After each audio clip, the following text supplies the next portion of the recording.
Hey everybody, this is Darren Sabater again with Mike Lefkow, East Bay Times, San Jose Mercury News, Bay Area News Group. It's Saturday afternoon. We just finished wrapping up our coverage of week 6 of the high school football season. And Mike, this one took on a serious nature with a couple of players in East Contra Costa County having to be transported by helicopter to John Muir Medical Center here in Walnut Creek. Colby Hunter, a lineman at Freedom High, and Adrian Mendez, a linebacker at Heritage. They were injured in separate games.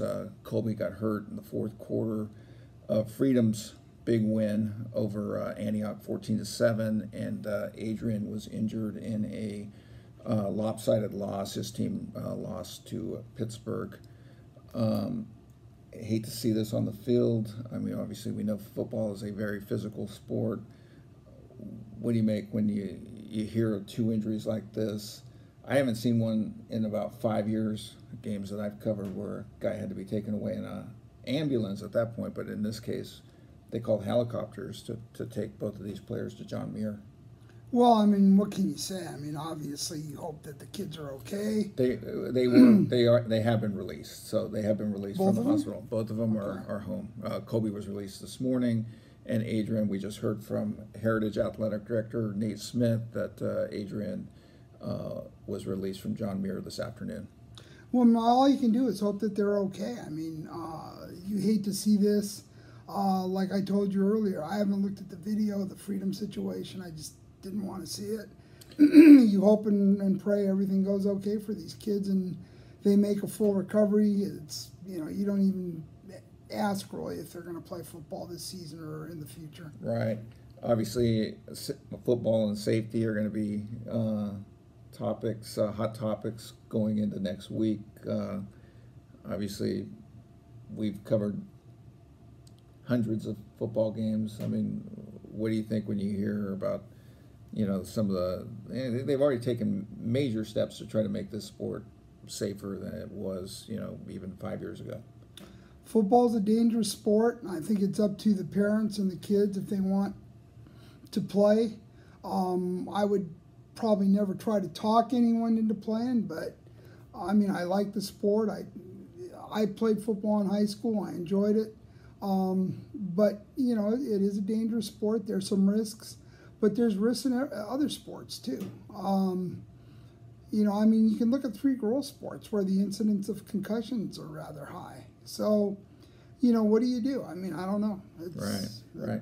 Well, I mean, the injury at Freedom overshadowed Freedom's huge win over Antioch. Antioch had come in undefeated and was rolling, and Freedom got a big win, 14-7. Giles Jackson, the Michigan commit, who had a rough game until the very end when he made an unbelievable catch, stealing the ball away from a defender near the goal line to set up Freedom's winning touchdown pass.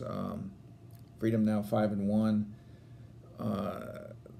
Big win. I mean, Antioch's now 5-1. With both teams still have Liberty and Pittsburgh on their schedules. I mean, what do you make of Antioch falling from the ranks of the unbeaten? Well, I was a little surprised they lost last night. I heard that William Carthong, the quarterback, was sick. He had the stomach flu. He tried to go, but I read that I think they took him out in the fourth quarter finally. Late fourth quarter, dehydration and soreness in his neck after a tackle, but he was not coming back in. He took off his shoulder pads when they put him on the sideline, and that was it for him, even though his team at that point trailed by a touchdown and had the ball in that possession and got the ball one more time before the game ended. Well, an opposing coach told me today that he thinks in looking at Antioch's team that Carthong is the one really indispensable player they have. And when he's not 100%, Antioch's going to really struggle. And one thing that wasn't mentioned in the story because of the injury situation, Gotti Campbell also had, I believe, a hip flexor is what I was told after the game.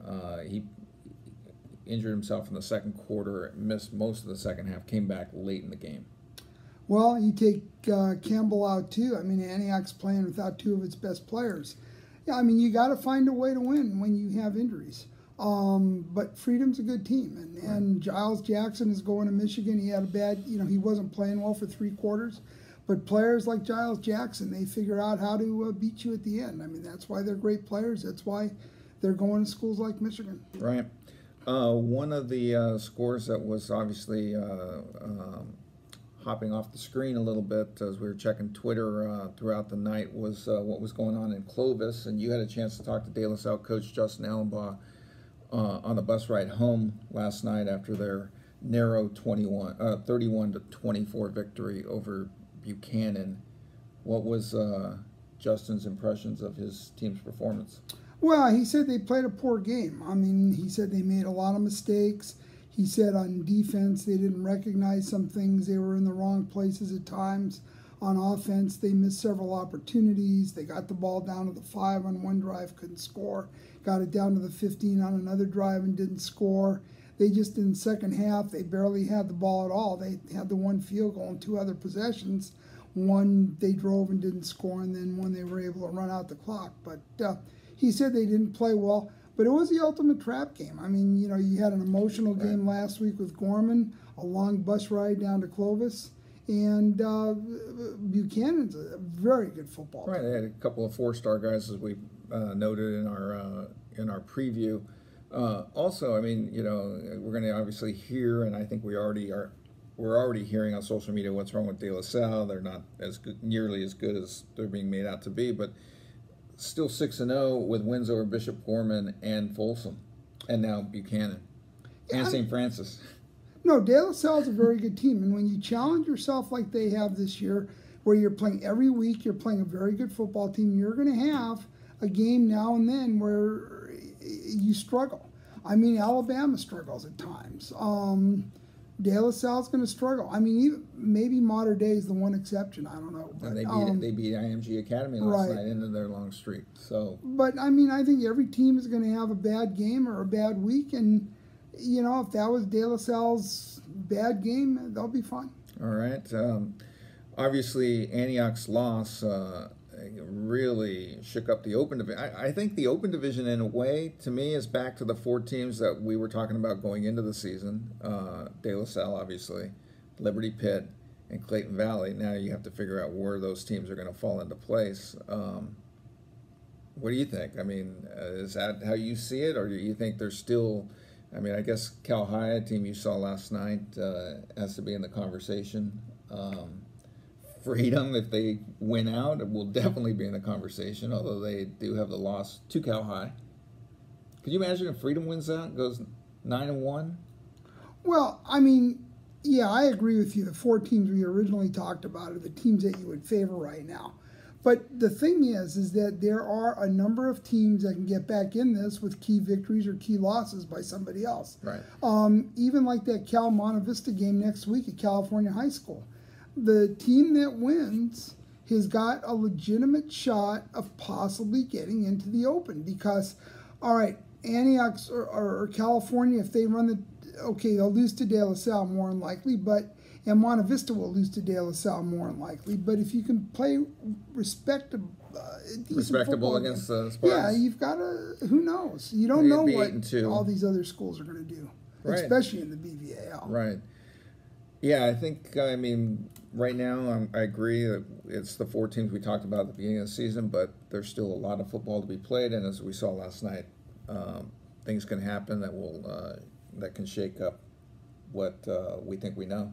Well, I mean, being completely truthful, De La Salle and Clayton Valley should have fairly solid rides to the Open. I mean, right, but we know De La Salle's the number 1 seed. Now the question is will Tim Murphy's team fall into that number 4 spot again, even if it were to go 9-1, or because of their double overtime win at Pittsburgh, will the committee look at Clayton and say they've got to be at least 3? Well, and I mean, that's going to be the debate from here until you know, the end of the season. Well, the BVAL determines how the whole Open shakes out.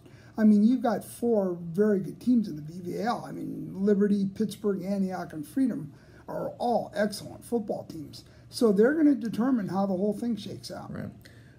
Switching gears a little bit, we'll move on to the South Bay, where a team that I think has been one of the most impressive teams in the Bay Area this season, Wilcox, ran its record to 5-0. 5-0. they got a big win, league opener, and now they'll be playing another team that's been awfully impressive, Palo Alto, which is also undefeated after a big win over the league's defending champion, Milpitas. Now, Wilcox and Palo Alto are set to play next week, and I'm sure we'll talk a lot more about it in our preview in a couple of days. But what can you say about Wilcox and Palo Alto at this point to be undefeated and looking incredibly strong?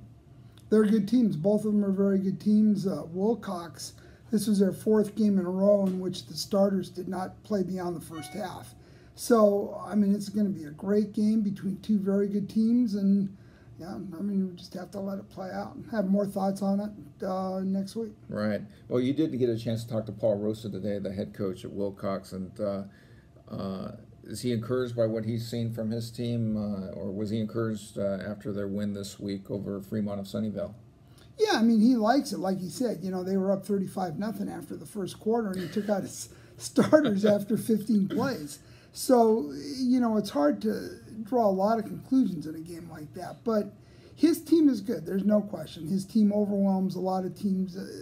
They're just better than a lot of teams. Right. And he's frankly looking forward to the Pally yeah. game because he'll get to see his team play some tough competition. Right. I mean, they did open the season with that win over Valley Christian, right, which was a good win, and why Wilcox is a top 10 team right now. Oh, definitely. I mean, they're a very good football team. Right.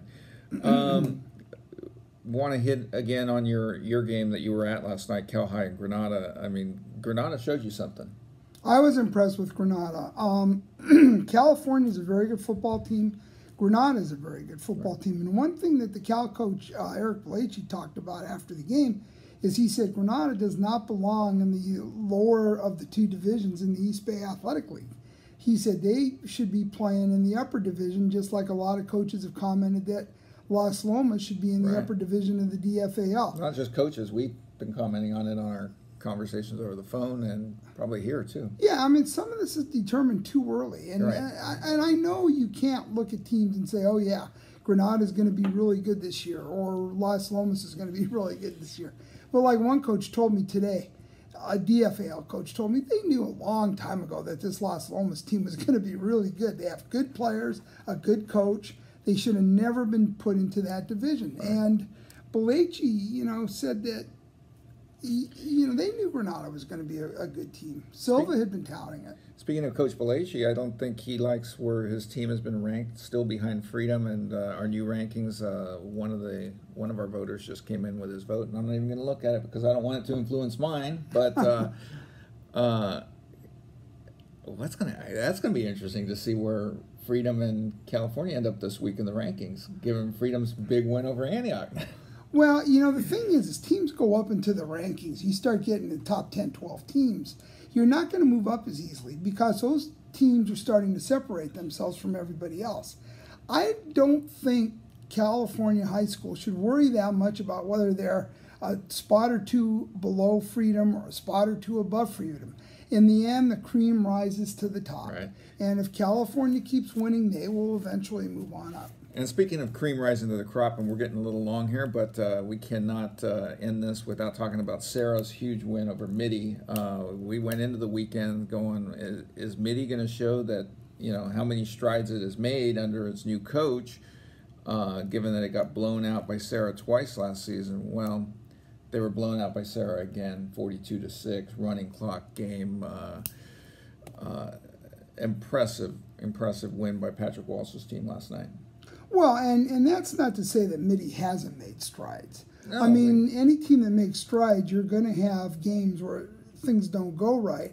And Sarah's the kind of team that's going to make sure that it doesn't go right for certain teams. Luke Batari, almost perfect last night. Had through one incompletion the whole night. Yeah, no, I mean, Sarah's a really good team. Our first team Bay Area News Group quarterback. Right, and they're great. I mean, they're a very good football team, and they can do that to teams at times. Right. So, you know, Mitty's season is going to be judged on what they do for 10 games, not what they do on one night against Sarah. Right.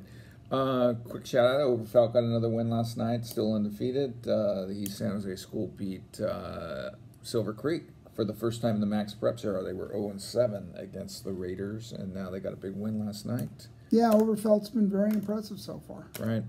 Anything else to add before we wrap this up? Thanks everybody for signing up for the newsletter. We are hitting really good numbers, and we hope that you guys can continue to spread the word.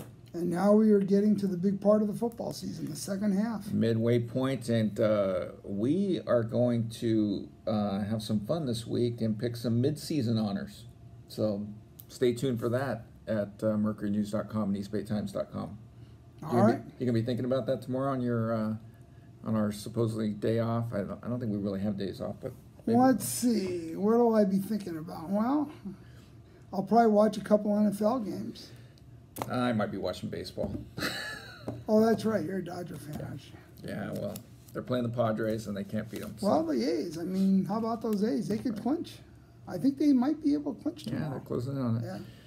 All right, everybody. Have a good rest of your weekend, and check out all of our coverage on our websites, and look for us next week.